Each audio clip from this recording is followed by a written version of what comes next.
Assalamualaikum warahmatullahi wabarakatuh. Saya Rifika Nuraini dari kelas 12 AKL 1 ingin menyampaikan materi tentang persatuan dan kesatuan bangsa pada masa Republik Indonesia Serikat. Federalisme pernah diterapkan di Indonesia pada rentang 27 Desember 1949 sampai dengan 17 Agustus 1950. Pada masa ini yang dijadikan sebagai pegangan adalah Konstitusi Republik Indonesia Serikat tahun 1949.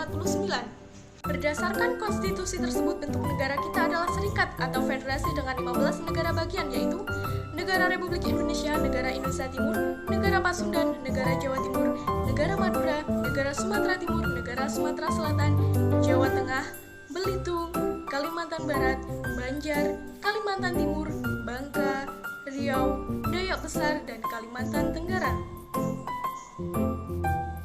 Bentuk pemerintahan yang berlaku pada periode ini adalah republik.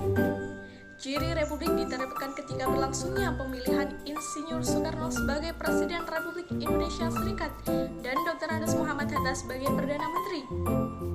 Perangkat negaranya yaitu Presiden dan Menteri atau Kabinet, Parlemen yang terdiri atas dua badan yaitu Senat dan DPR. Senat beranggotakan wakil dari negara bagian yang ditunjuk oleh pemerintah pusat. Setiap negara bagian diwakili oleh 2 orang. Kemudian MA dan Dewan Pengawas Keuangan.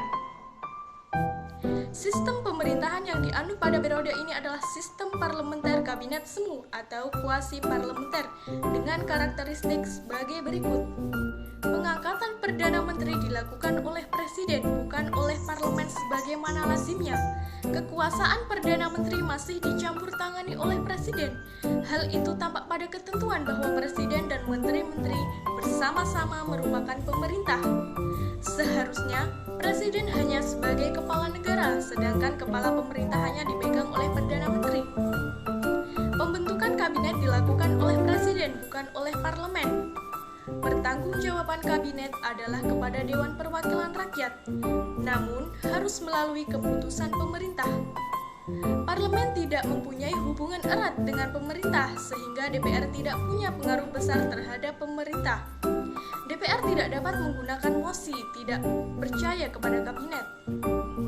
Presiden Republik Indonesia Serikat mempunyai kedudukan rangkap, yaitu sebagai kepala negara dan kepala pemerintah. Dari hasil kesepakatan dalam konferensi meja bundar yang mengharuskan Indonesia berubah dari negara kesatuan menjadi negara serikat, memunculkan berbagai reaksi dari berbagai kalangan bangsa Indonesia, menuntut pembubaran negara Republik Indonesia Serikat dan kembali kepada kesatuan negara Republik Indonesia. Pada 8 Maret 1950, pemerintah federal mengeluarkan Undang-Undang Darurat Nomor 11 Tahun 1950 yang isinya mengatur tata cara perubahan susunan kenegaraan negara Republik Indonesia Serikat. Hampir semua negara bagian Republik Indonesia Serikat menggabungkan diri dengan negara Republik Indonesia yang berpusat di Yogyakarta. Akhirnya, negara Republik Indonesia Serikat yang awalnya memiliki 15 negara bagian, kemudian hanya memiliki 3 negara bagian, yaitu negara Republik Indonesia, negara Indonesia Timur, dan negara Sumatera Timur. Pada tanggal 19 Mei 1950 dicapai kesepakatan bahwa Negara Kesatuan Republik Indonesia menggunakan Undang-Undang Dasar baru yang merupakan gabungan 2 konstitusi yang berlaku, yakni Konstitusi Republik Indonesia Serikat dan juga Undang-Undang Dasar 1945 yang menghasilkan UU DDS 1950. Pada tanggal 17 Agustus 1950, Konstitusi Republik Indonesia Serikat diganti dengan Undang-Undang Dasar Sementara tahun 1950.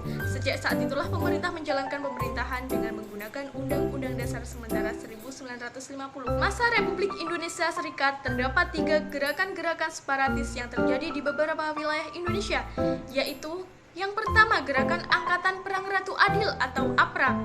APRA dipimpin oleh Kapten Raymond Westerling dengan tujuan mempertahankan bentuk negara federal di Indonesia. APRA sendiri memiliki tentara tersendiri pada negara bagian Republik Indonesia Serikat. Pada tanggal 23 Januari 1950, APRA menyerang kota Bandung serta melakukan pembantaian dan pembunuhan terhadap anggota TNI. APRA tidak mau bergabung dengan Indonesia dan memilih tetap mempertahankan status quo karena jika bergabung dengan Indonesia mereka akan kehilangan hak istimewanya. APRA juga didukung oleh Sultan Hamid II yang menjabat sebagai Menteri Negara pada Kabinet Republik Indonesia Serikat. Pemberontakan APRA berhasil ditumpas melalui operasi militer yang dilakukan oleh pasukan Siliwangi. Yang kedua, pemberontakan Andi Aziz di Makassar. Pemberontakan Andi Aziz diawali dengan adanya kekacauan di Sulawesi Selatan. Pada bulan April 1950, demonstrasi dari kelompok masyarakat yang anti-federal. Mereka mendesak negara Indonesia Timur segera menggabungkan diri dengan Republik Indonesia, dan juga demonstrasi dari golongan yang mendukung terbentuknya negara federal. Pada tanggal 8 April 1950 mengeluarkan perintah bahwa dalam waktu 4x24 jam Andi Aziz harus melaporkan diri ke Jakarta untuk mempertanggungjawabkan. Pada saat yang sama, dikirim pasukan untuk melakukan operasi militer di Sulawesi Selatan yang dipimpin oleh A.E. Kawilarang. Pada tanggal 15 April 1950, Andi Aziz berangkat ke Jakarta setelah didesak oleh Presiden NIT. Pada 21 April 1950, pasukan ini berhasil menduduki Makassar tanpa perlawanan dari pasukan pemberontak. Yang ketiga yaitu Gerakan Republik Maluku Selatan atau RMS.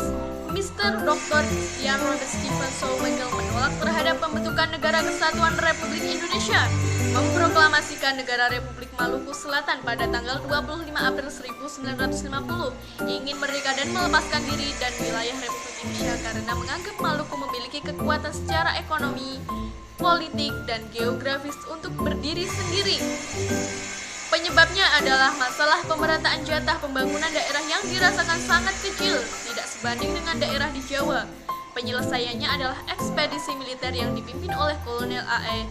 Kawilarang atau Panglima Tentara dan Teritorium Indonesia Timur.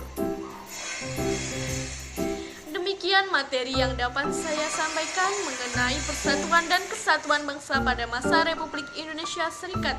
Sekian dan terima kasih. Wassalamualaikum warahmatullahi wabarakatuh.